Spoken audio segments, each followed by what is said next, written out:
Good night, and welcome to Mindful Live 513 or 14. How we are now. Thank you for being here. Thank you. I am your co-host Nathan Springer, joined by the beautiful host this evening. What's your name, host? Nice, joined by the beautiful host. And what are we talking about? Yes, mindful. Yes, that's it. What are we talking about this evening? What are we looking at? Well, what's in the news? What's your mind full of? Once you're on the inside, make sure you hit that like button. Double tap the screen over there on TikTok. That's how you hit the like button out there. And hit the like over on YouTube. Make sure you like it. Make sure you are subscribed. Make sure you're you hit the notification so you know exactly when these videos drop. You can catch all of the lives and repeat over on YouTube if you ever miss them. Nathan Springer over there on YouTube. Feel free to check them out. You're having a time, aren't you? You're having a time. Alright, what's in the news? Well, off of our Prime Minister's speech, quite a bit of news was made. She made quite a fiery speech, quite a lot to say. As a young man myself, I admire how you carry yourself as a dad. I remember your poem for Father's Day. Yeah, man. I love it, you know. Not gonna lie to you, I love it. Best thing to ever happen to a guy. 100 out of 100 would recommend. Would do it again. Definitely. You ready to go? Yeah, I think you're ready to go, Dodo. Tell the people good night. Good night. Say good night, folks. Good night, folks. Peace. How old are you going to be? 3 and 25. You're going to be 3 and 25? Yes. At the same time? Yeah. Alright. So 2 going on 3 going on 25. Yeah, but Mikhail Modesto, of course, again. Be fruitful and multiply, brother.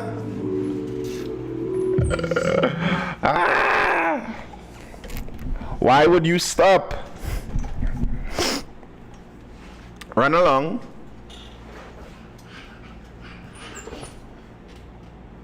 Why would you stop? Stop for what?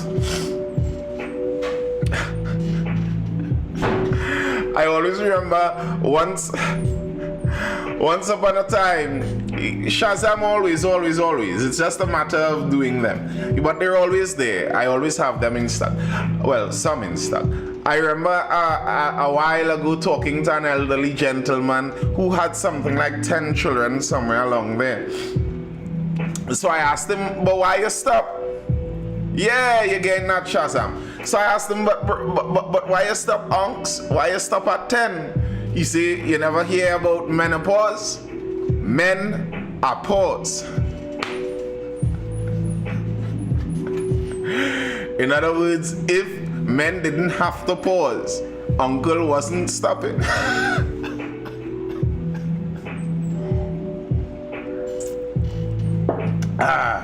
Oh yes.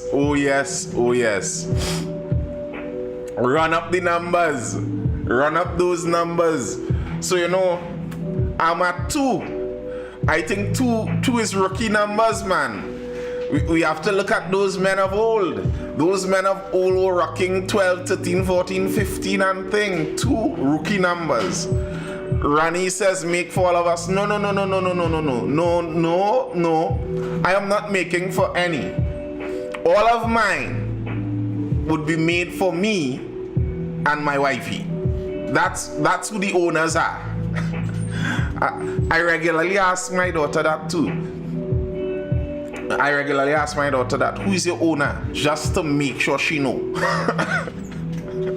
Just a single, beautiful, healthy baby. I need couple million to run numbers like House of Sword. Yeah. Bro, royalty kind of numbers we looking to run up. But Shazam. Price of milk inconsequential. God in his infinite wisdom created the baby makers with milk makers too. All is required is that the baby maker be kept healthy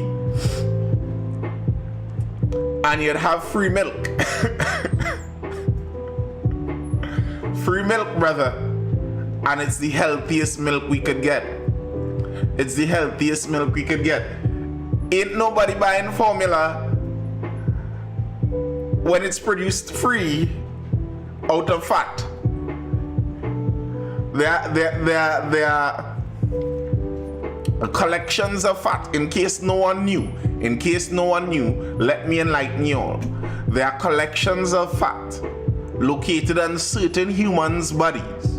A certain type of human, there are collections of fat that are located on their bodies that secrete a nutritious liquid perfect for the babies at every stage in life.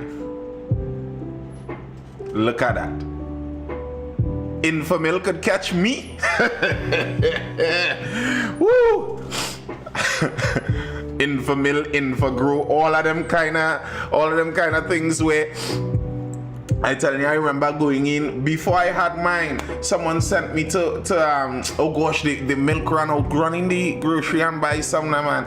I say, well, I just take up at $200, and you know, you go in, it must be under $200. What is the price of this?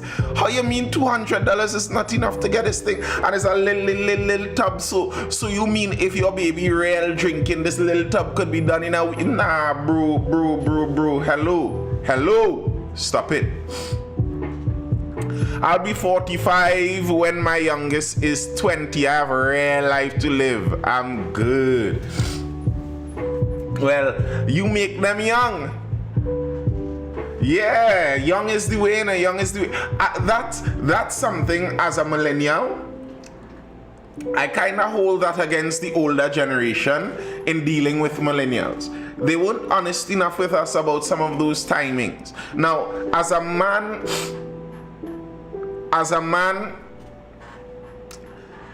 the time, if it slips, you don't get the child of your youth and all of that, and alright, you could regret that.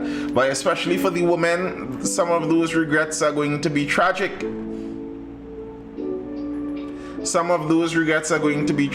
But as a man, even if you didn't make them young, at least you could still make them.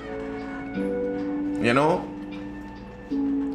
Like, ideally, I don't want to be 60 with a toddler. That just doesn't seem like a great idea to me.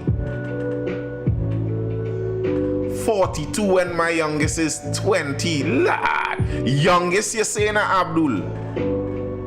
So you, by 22, you done finish the work. All your men wasn't sticking, boy. All your men wasn't sticking.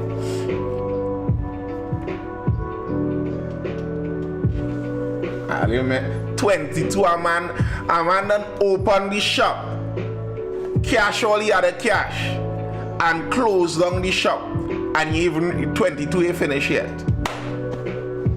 All your men do the work, boy. All your men do the work. Well done, brother. Well done. While us fellas were sticking out there, we were doing nonsense, man. 22, I wasn't dreaming of such, but you do the work, my brother. You do the work. Hey, let me see what the Prime Minister have to say. The Prime Minister, our Prime Minister, I think she is speaking good. I think the Prime Minister is doing the politics smart. Now, she has a ways to go, because there are those who are loyal to those who they are loyal to. Who say one Mikhail Modesto next? I don't know how much Abdul rocking with. If you rocking with 3 or 4, that mean all of those come before 22. I mean, truthfully, as a man, you could get 4 all at the same time, according to how wild you live in your life, you know. I know of some youth men that have 2 children the same age. I mean, 1 month apart kind of business. Like, bro, I feel like it will get complicated to explain that to your children when they come of age, because they will know. I am 100% certain that's something that your children are going to know. Wait, Daddy, how come me and my sister 1 month apart? Daddy, what kind of life you was living? So it was a mistype. All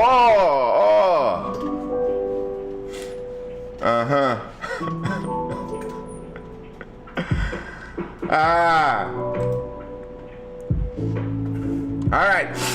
In case we forgot what the Prime Minister was speaking about over the weekend, let's jump into that. Khadija must crack the whip. Prime Minister threatens cuts over lazy corporation workers. Prime Minister Kamla Prasad Bisasa has threatened to cut funding to local government regional corporations if workers who are lazy do not clean up their act. She called on mayors to fire people and send them home if they refuse to work. She said while this laziness pervades the regional corporations, companies such as CPEP, URP, the National Gas Company, and the Housing Development Corporation were all cutting grass and doing what the corporations are supposed to be doing. What are the regional corporations doing? This set of workers, I don't know. We've got some lazy people about now. You sign the book and by 10 o'clock you go on home, she said. And you know, one of the reasons I like this criticism she's putting out there too, because this is a criticism that crosses political boundaries. Or your oldest will be 20, right? Well, that understandable. Starting at 22 seems much more sensible than finishing at 22. Just don't do like me and have those big age gaps. Hey, nothing wrong with a little age gap. I think age gaps is pressure for y'all, Nisi. Personally, I think the pressure is really on y'all for the age gap, because for me, when I think about the physical reality of the biology of reproduction, I feel like if I was a woman, I want to do this thing rapid fire. Open shop, rapid fire, close shop, and wrap it up. I just don't feel like splitting my body open this year, then wait a decade and repeat. See, that seems, whew. Mines are all 8 years apart. Wow. That's all I have to say. Wow.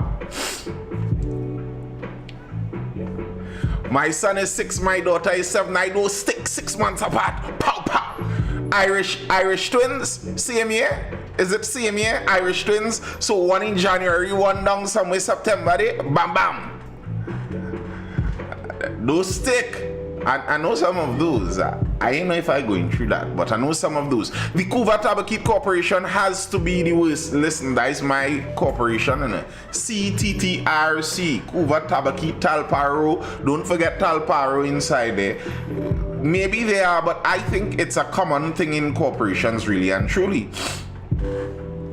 Turning to Siparia Mayor Dudnat Meru, Prasad Bisasa said, Mayor Meru, why do you allow it? Send them home. If you want to go home, go home. And honestly, I rate this. This is proper leadership to me, at least in this little capsule of it, where you ever pass, oh yes, I have, Otis. Oh, I have. So, because of some work I do regularly, I have to go to Londonville from the Chase Village region, and you know, it's much less traffic to go through Cashew Garden side.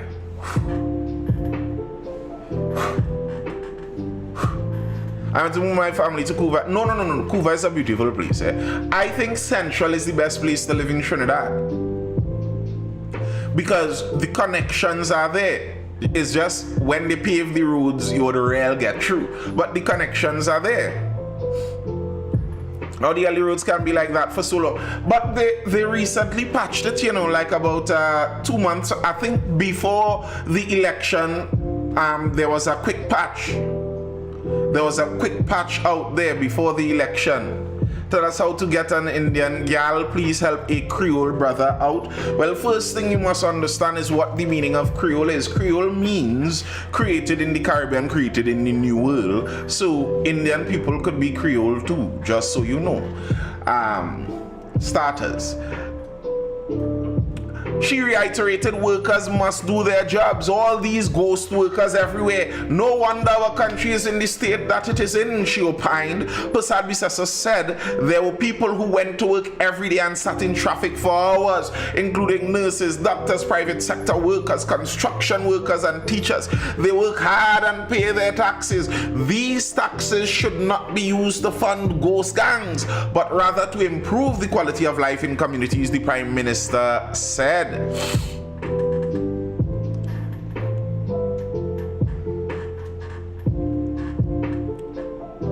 Nathan, so what cemetery workers going to do for 8 hours? Well, pay them for the hours they work, Lock up litterbugs. Persad Bisasa also criticized regional corporations for poor productivity and negligence that leads to unsafe conditions, referencing a recent fatal accident where a woman's car plunged into a river.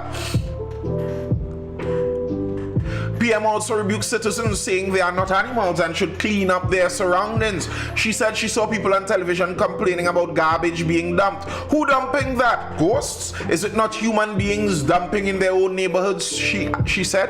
Adding she told the AG about the need to have litter wardens lock up these people. She said she saw another video of a man walking outside and complaining about the grass. That's in front of your own house. If you cannot clean in front of your own house, heaven help us. Some of us have become too lazy and greedy. Cut the grass in front of your own home. Dump your garbage in the Beetham dump or other dumps. We are human beings in Trinidad and Tobago, not animals. So clean up your waste, said the PM.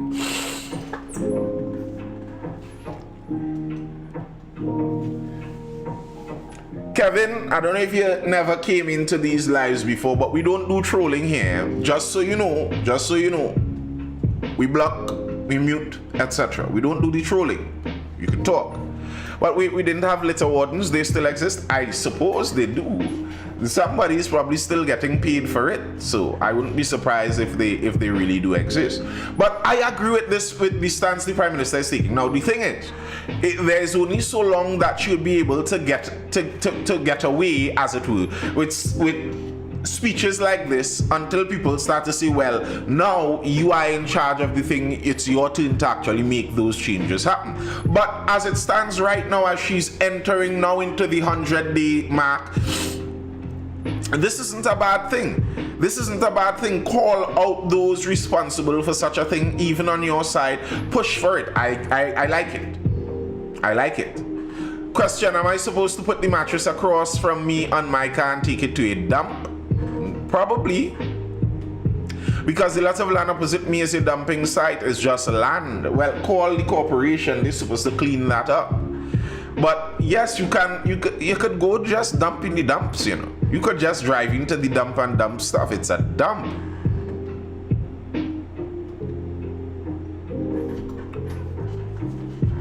It's a dump, so you can do that.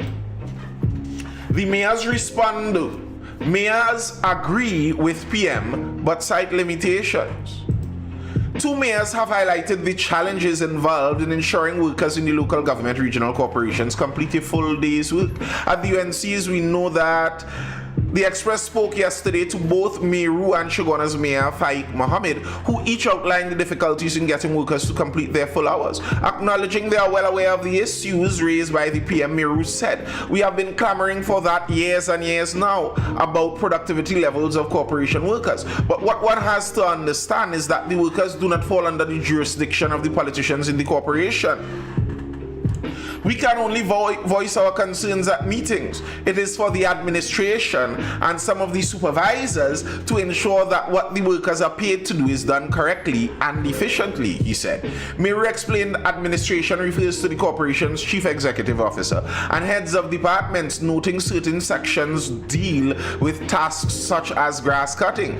He said there is a list of supervisors and checkers responsible for recording workers' hours, and he has repeatedly raised concerns about low productivity, an issue affecting other corporations as well. The mayor said he does not often see checkers verifying whether the work is actually being carried out.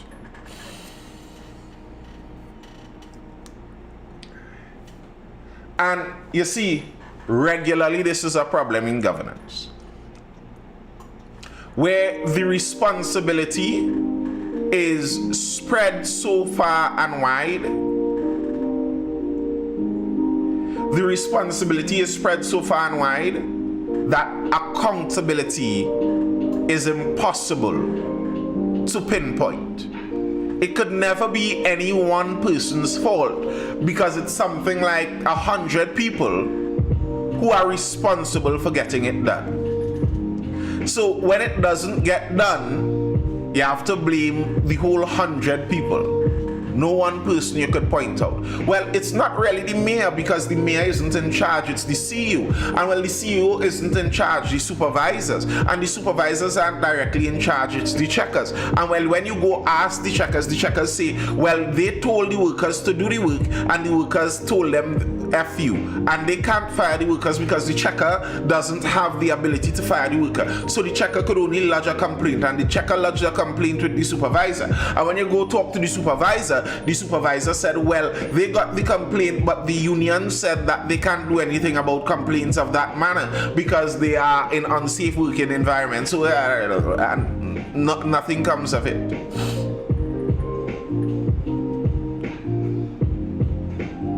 I live next to a member of parliament, and lots of land next to her is sour landfill. Sorry, I have no hope for TNT. Yikes.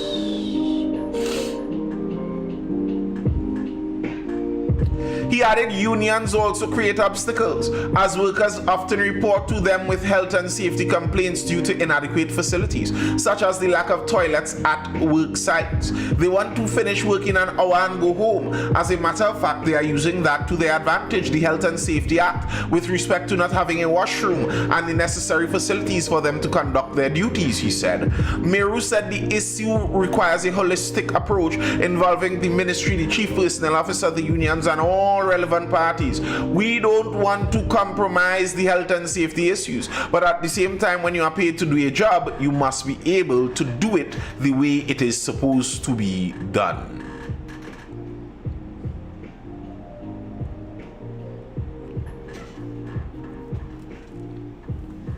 I agree with the Prime Minister. I agree with what the Prime Minister said. Everybody wants a corporation job because you go at 6 o'clock and by 7 o'clock you're on your way home. It is not something that can be fixed overnight. You need a holistic approach and need everybody on board, he said. Shoguana's Mayor Faik Mohammed also expressed concerns regarding productivity. I fully support the Prime Minister's call for improved productivity and efficiency, as it reflects the mandate entrusted by the electorate to deliver meaningful changes that enhance quality of life. While we share this vision, the authority to adjust working hours does not rest with the council. Again, that distribution of responsibility that makes it impossible to get accountability. Mohammed added the Shoguana's corporation continues to seek and implement ways to maximize efficiency within the framework of the existing collective agreement. Moving forward, meaningful change would require constructive engagement with the chief personnel officer, the relevant unions, the Minister of Labour, and the ministers responsible for rural development and local government to advance this important initiative, he said. And you see, it's kind of the flip side of the CPEP issue when you think about it, you know.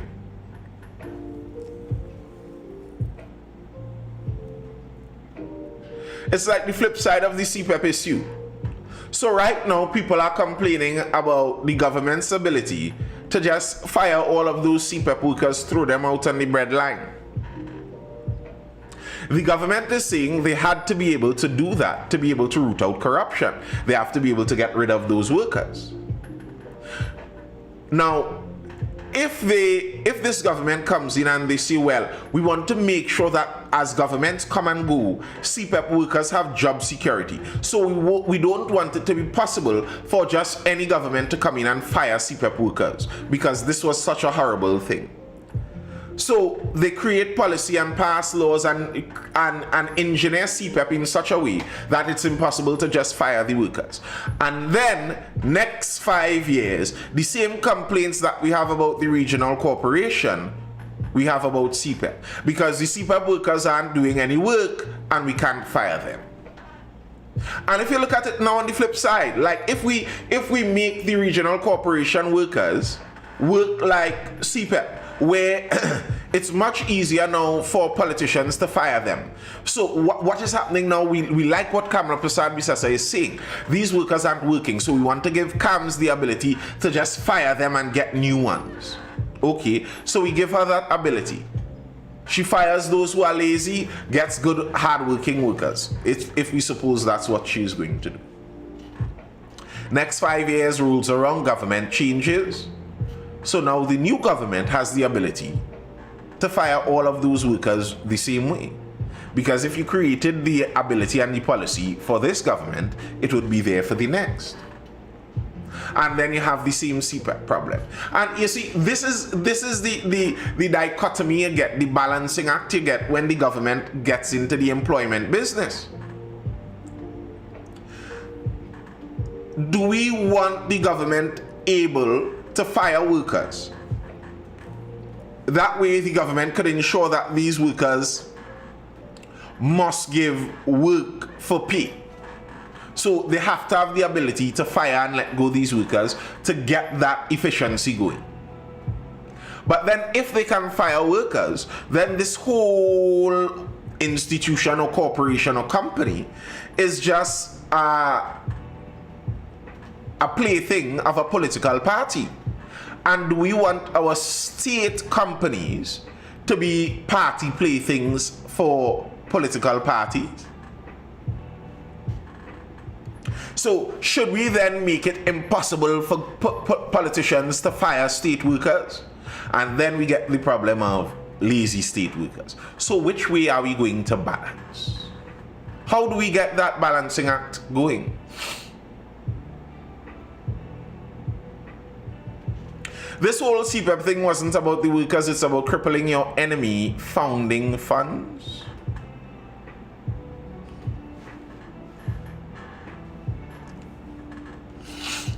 Kamala says Karani families will be taken care of. As I keep saying, Tanti Kams is playing the right politics, eh? Give them the power, lessen the reach. I'm kind of in agreement with that. Give them the power, lessen the reach. In other words, the government shouldn't be involved in many of these issues. And here's the thing. CPEP, in the engineering of CPEP, the style of the engineering of CPEP was hopefully to do something like that, where you hire contractors, so the government doesn't directly have to hire the workers, and the contractors see about their workers. But then you're dealing with contracts, and once you get contracts in there, things get real slippery. Kamala Carney families will be taken care of. Over 200 ex-workers get land leases. A promise made since Carney 1975 Limited closed its doors 22 years ago materialized yesterday when more than 200 former Carney workers became the first to be granted parcels of land in Penal. As part of the Carney voluntary separation package, each former Carney worker was to be granted one agricultural sublease from the government through the Commissioner of State Lands for a 2-acre parcel of land for a 30-year lease.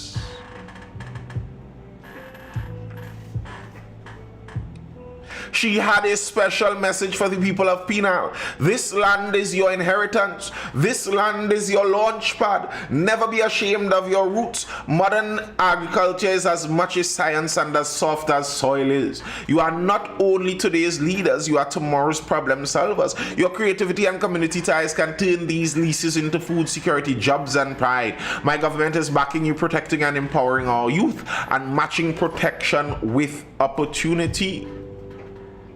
Small government, Mikhail Modesto says, just collect tax management, state business, privatization of everything else. I'm kind of in that camp personally. How much Carney workers it really had, because didn't they get land before? All didn't. That's kind of the problem. Yeah, Reeve, we all it. That's kind of the problem. Some got it. There were some Carney workers that got their housing lot and got their 2 acres. There are some Carney workers that got the housing lot but didn't get the 2 acres. There are some Carney workers that got the 2 acres but didn't get the housing lot. There are some Carney workers that got neither. So there are Carney workers at different stages in acquiring what they were promised.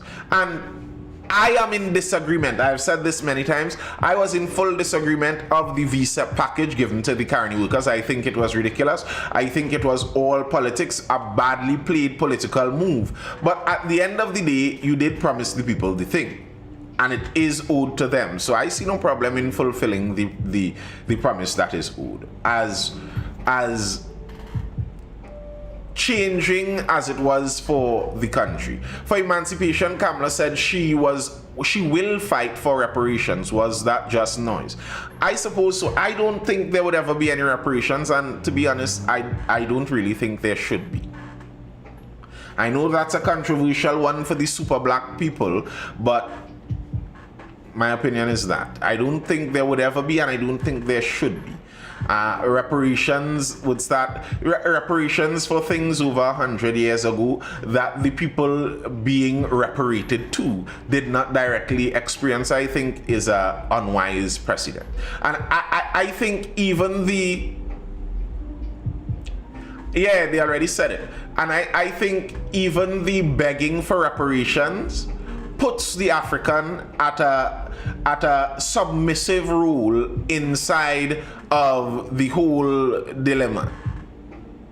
It's as long as you're begging for reparations, you're constantly putting yourself in a junior position, in my view. In my view, you're constantly putting yourself at a junior position. And it's kind of remarkable to me, the super black, overly black, superly blackety black people, overly African people regularly tout that the African is the smartest, the African is the best, the African is the top, the African is this, that, the other, and basically the best and the top at everything. Well, then why are you begging for reparations?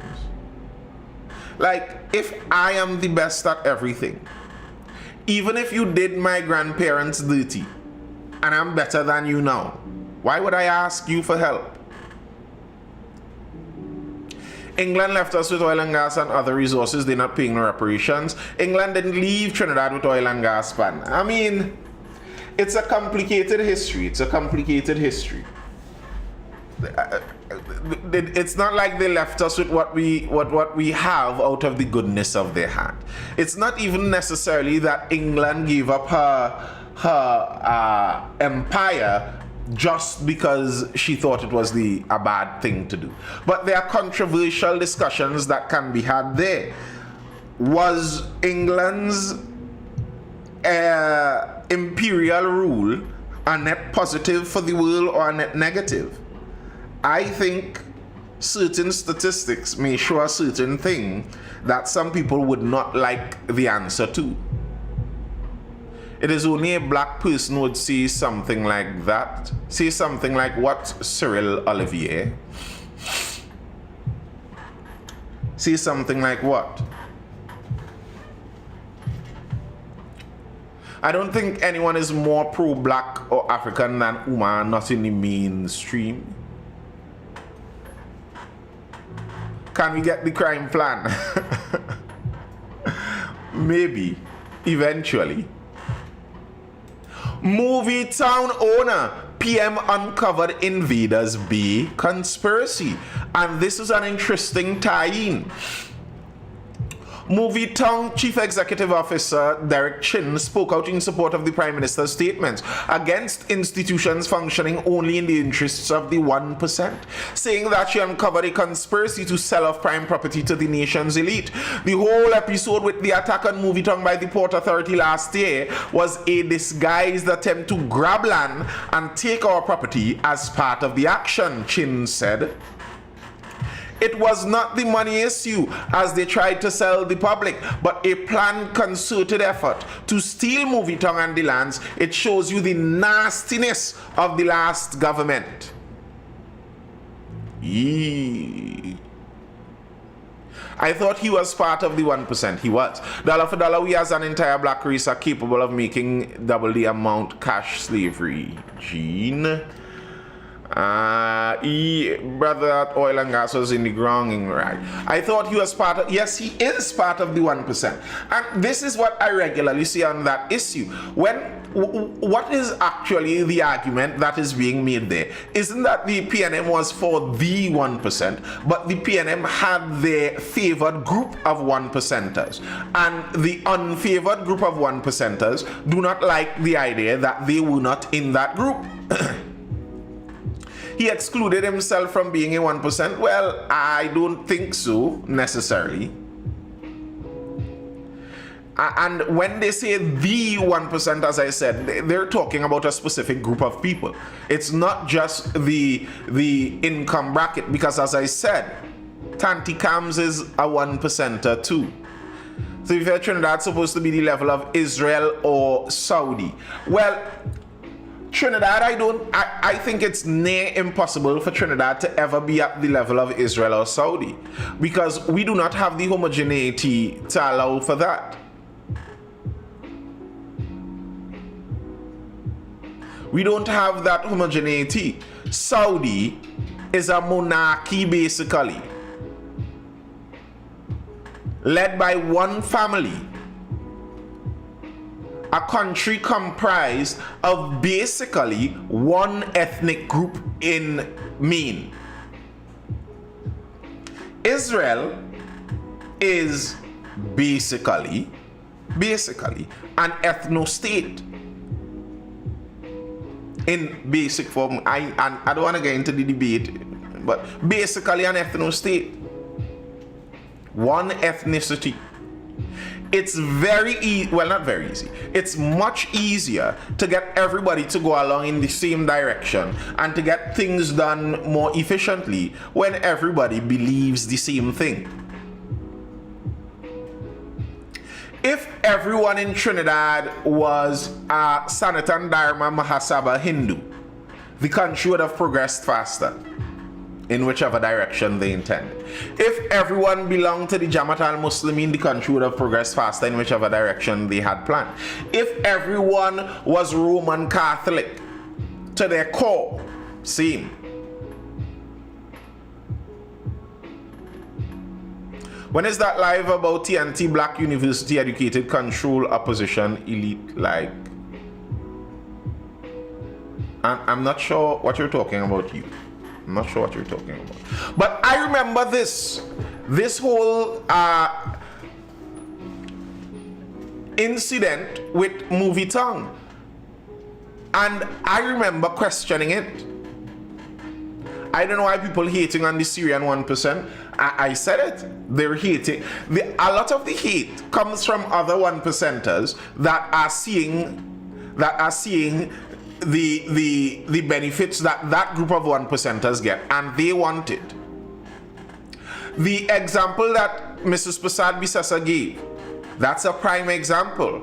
If I am a 1%er and I hear that other 1%ers are getting leeway into specialized land, they're getting behind the scenes contracts and deals with banks that will supply them with loans to give them the property, and then the same bank would rent it back.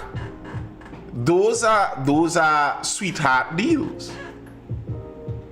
And as a 1%er, if I am a 1% and I have the ability to get that same kind of business too, I would like for those businesses for that kind of business to be made public and everyone gets a chance.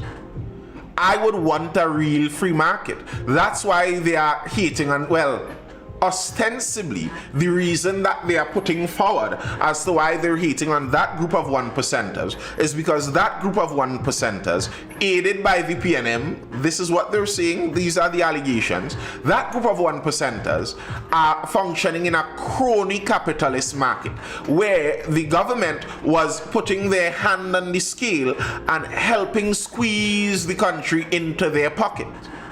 It's not an actual free market.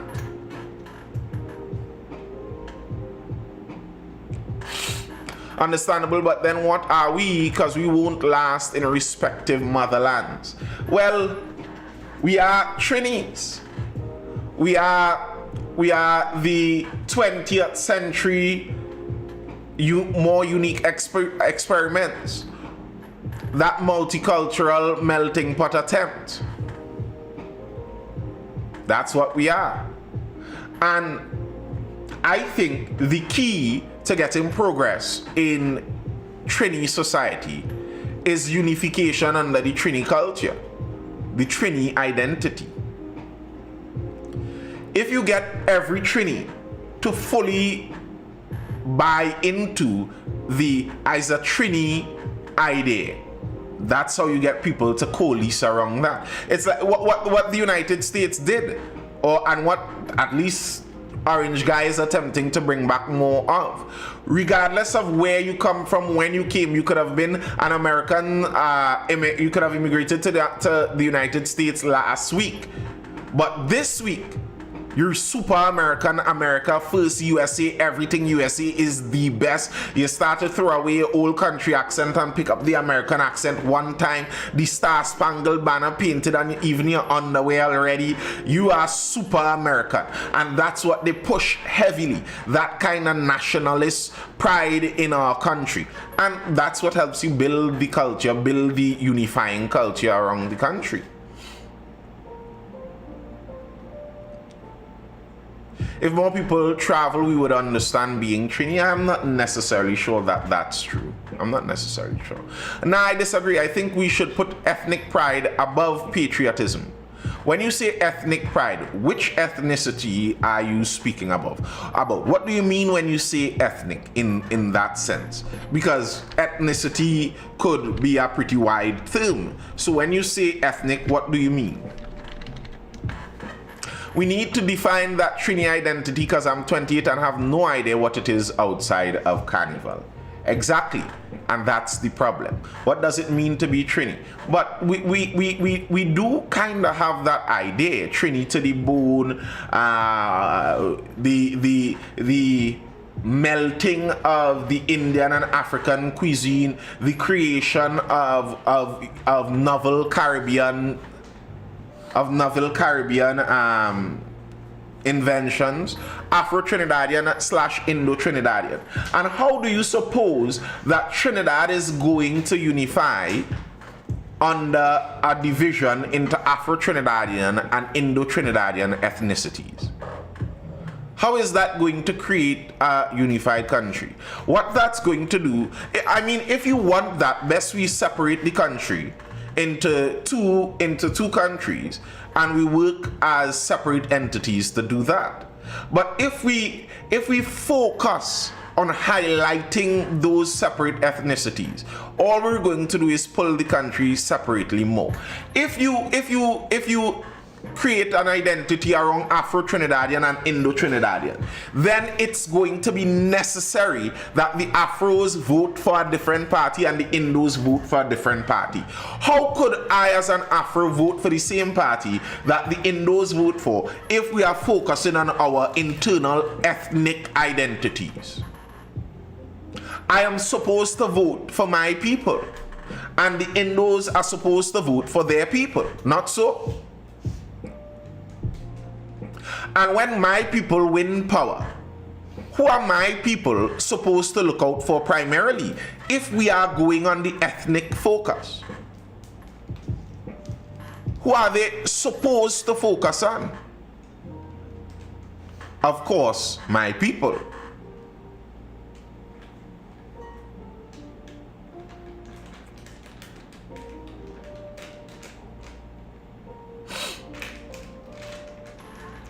We are patriotic for one day. People identify more with political parties than the country itself. I don't agree. I don't agree. I think that a large section of the Indo-Trinidadian crowd does exactly what the guy is recommending there. A large section of the Indo-Trinidadian crowd does identify primarily with their Indo culture. That's why the UNC has 14 safe seats that never move. We learned this in history and social studies a long time now. The Africans that were brought across as slaves got their culture beaten out of them, etc., etc., etc. So the Afros don't generally have that amount of insularity.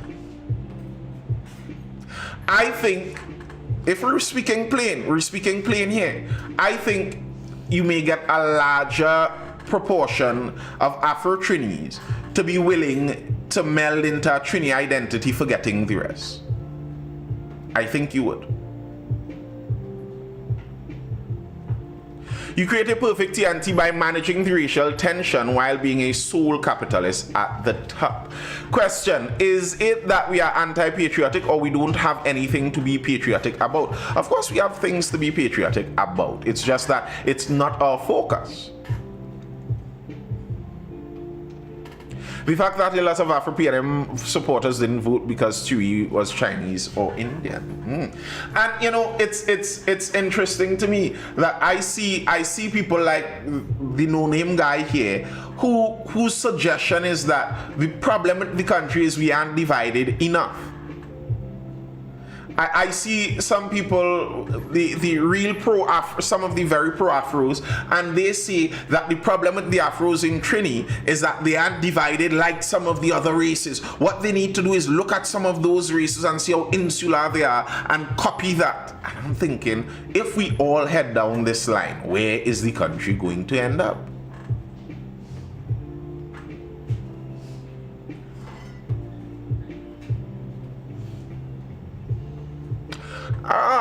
Well, I see where you're headed, Mr. No Name. I see where you're headed. I see, and for the viewers, for the onlookers in the live there, I like things like this because it shows you people with certain mentalities, what they have inside their heart. So this guy that was saying actually we shouldn't focus identity around Trini, we should focus identity on ethnicity, separate the Afro from the Indo and focus on those. And when he goes into what Trinidad should be proud of, he goes into a list of things that he says only Afro-Trinis created. So you see directly what someone with this style of belief is aiming at. You see what they want. The division is their intention. Now, I think people like this are foolish. I think they are fools at heart. I think they assume that in this division, they are somehow going to come out successful. But the reality, as Abdul says, we look around the world and see what ends up with these kinds of division, and no one ends up successful. Everyone loses. When the Hutus and the Tutsis decided that what they need to focus on wasn't the joint Rwandan mission, but on their own ethnic insular groups, Rwanda exploded. And they murdered each other by the millions. 30 years now, the country still hasn't recovered. Are you familiar with the caste system, bro? Yes, I am.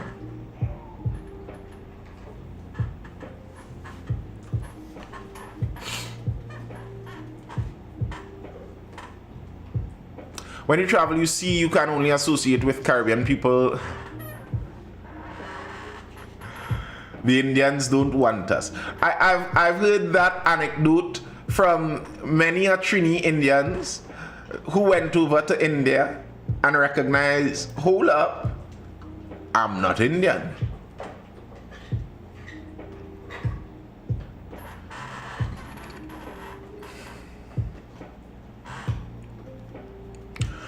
I don't think TNT will become that Douglas paradise in my lifetime, so I choose capitalism over race.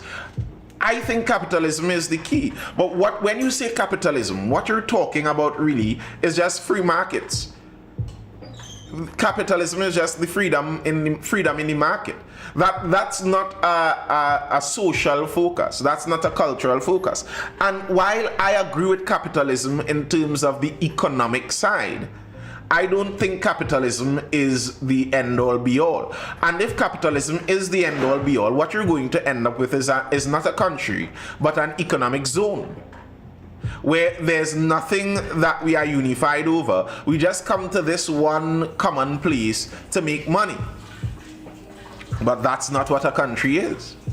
And I don't think that's how you develop your culture. I don't think that's how you get things better. If we're looking to improve, remember this discussion started by people making the example of Saudi Arabia and Israel, as controversial as that might be. And I was saying the reason they are the way they are is because of that homogeneity. So if you want to get that kind of progress, if you want to be able to build buildings in a day, get policies reversed, opposite side, running 180 degrees in the opposite direction within a week, if you want things like that, you need to be able to unify.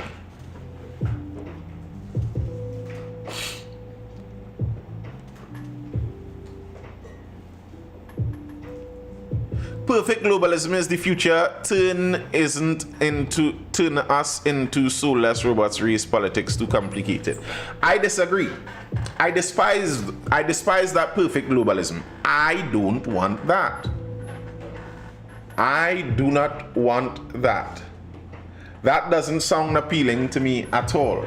This one whole mishmash of global culture, because it's like, for me, it's like the atheists.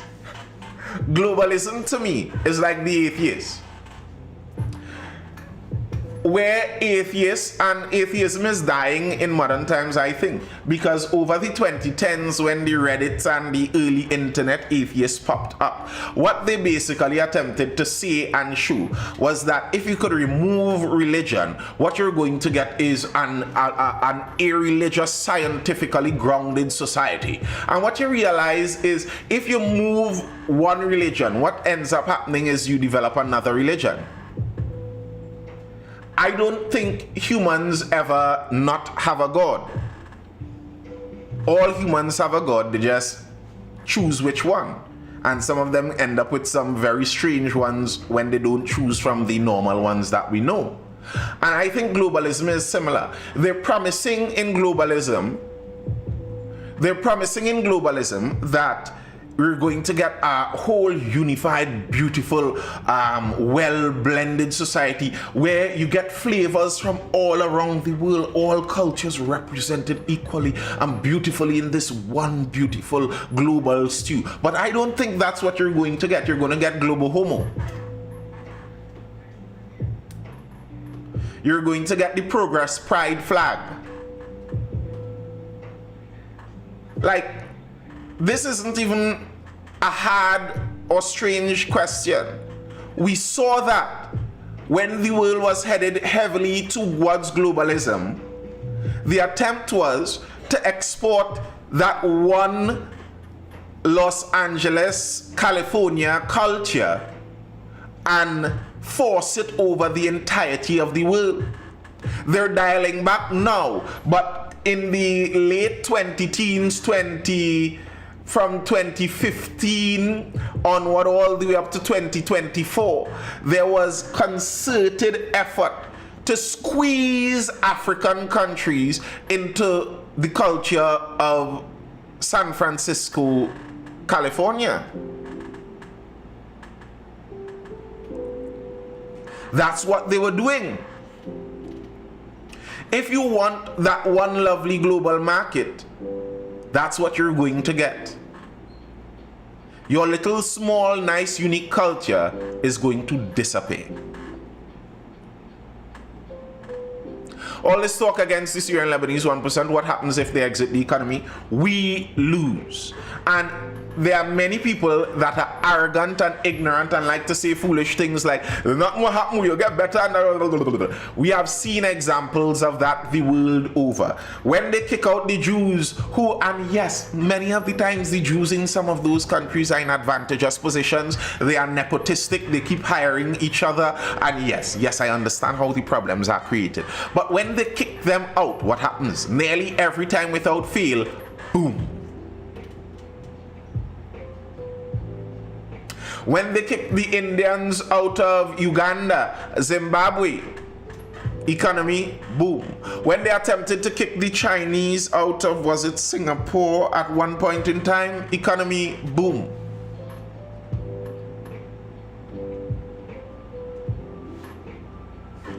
So, getting rid of them isn't the way to go. Now, if you're talking about making the market freer, I am all for that.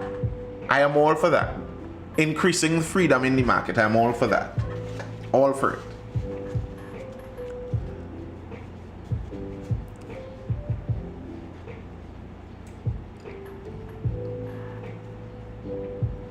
Now we will reclaim our thing from those capitalists that exploit it actually. Who is we and how are that we going to reclaim whatever thing you're talking about? Like, this is, these things aggravate me about the pro-black crowd because it seems so childish. It's embarrassing, to be very honest.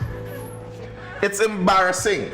It's like these people that name me as part of their group and they're out here begging. Tomorrow we do that. Be here tomorrow and that's what we do. Thursday is Thursday Talks. And they're out here begging for a little something here and a little something here, and we go and beat up everybody, and they're at the bottom of every statistic.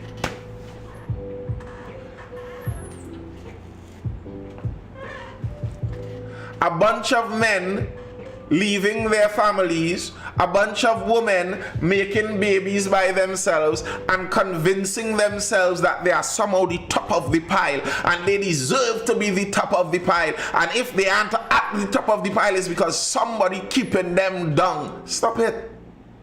As the Jordan advert goes, stop.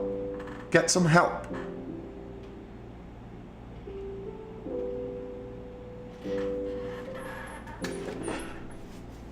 It's not just American, just by the way. It's not just American. It's not just American.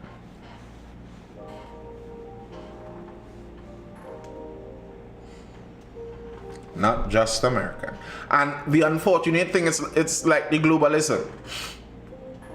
The unfortunate thing, I think, is that American black culture was exported to the world as universal black culture.